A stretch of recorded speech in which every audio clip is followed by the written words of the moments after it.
Subscribe to Mufti Tariq Online and press the bell icon for more videos.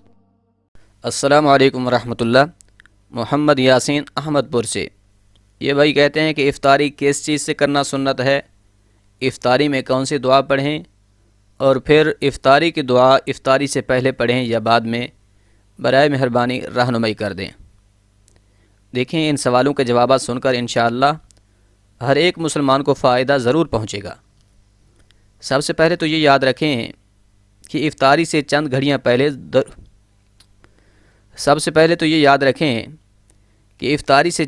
پہلے دعا ضرور مانگیں۔ جو بھی آپ کی حاجت ہے، جو بھی آپ دعا کرنا چاہتے ہیں تو وہ دعا ضرور مانگیں، کیونکہ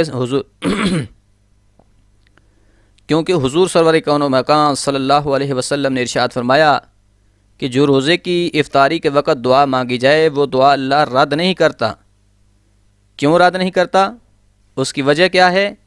اس لیے کہ سارا دن انسان بھوکا پیاسا رہتا ہے، اپنی خواہشات کو قربان کرتا ہے، کس لیے کہ اللہ کا حکم ہے۔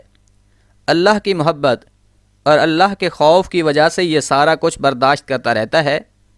جب بندہ اللہ کے لیے یہ سب کچھ کرتا ہے کہ اللہ کا خوف اور اس کی محبت اس کے دل میں اتنی زیادہ پیدا ہو چکی ہوتی ہے، تو پھر اس وقت وہ جو دعا مانگتا ہے اللہ کریم بھی اپنے بندے کے اٹھائے گئے ہاتھ خالی نہیں لوٹاتا۔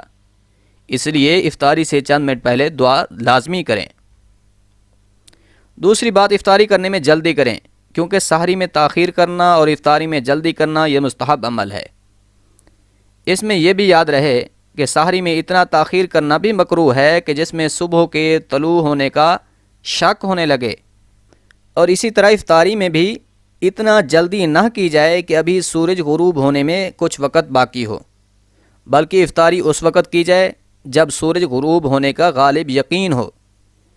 اس کا ایک آسان طریقہ یہ بھی ہے کہ آج کل جو کیلنڈر آ رہے ہیں، جس کیلنڈر کا آپ کو یقین ہو کہ اس کا ٹائم بالکل صحیح ہے، تو اس کیلنڈر کو گھر میں رکھیں اور پھر اپنی گھڑی پر ٹائم بھی صحیح رکھیں، اس کیلنڈر کے مطابق روزہ افطار کریں۔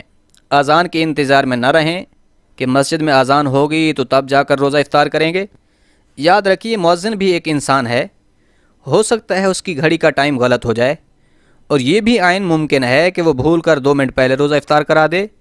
تو اس لیے اگر آپ نے اس کو سن کر روزہ افطار کر لیا، ہو سکتا ہے اس وقت افطاری کا ٹائم نہ ہوا ہو اور آپ نے افطاری سے پہلے ہی روزہ افطار کر لیا، تو اس سے آپ کا روزہ ٹوٹ جائے گا اور پھر اس روزے کی قضا آپ پر لازم ہو جائے گی۔ اس لیے بہتر یہی ہے کہ آپ اپنے گھر میں کیلنڈر رکھیں، اور پھر جب آپ کو غالب یقین ہو جائے کہ اب سورج غروب ہو چکا ہے تو اس وقت روزہ افطار کر لیں۔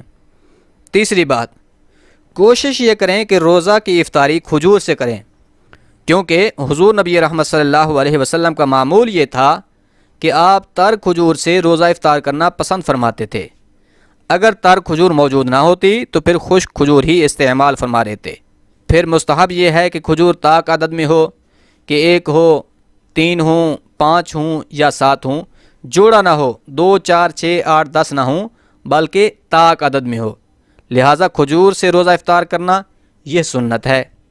چوتھی اور اہم بات کہ افطاری میں کون سی دعا پڑھیں، اس کو سمجھنے کی کوشش کریں۔ افطاری کے لیے بہت سی دعائیں ہیں، کیلنڈر بھی بھرے پڑے ہوتے ہیں۔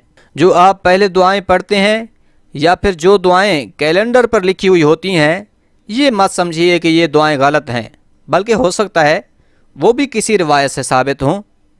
اور اب جو ہم آپ کو دعا بتانے جا رہے ہیں، یہ ابو داؤد شریف اور مشکات شریف میں موجود ہے۔ کون سی ہے وہ دعا؟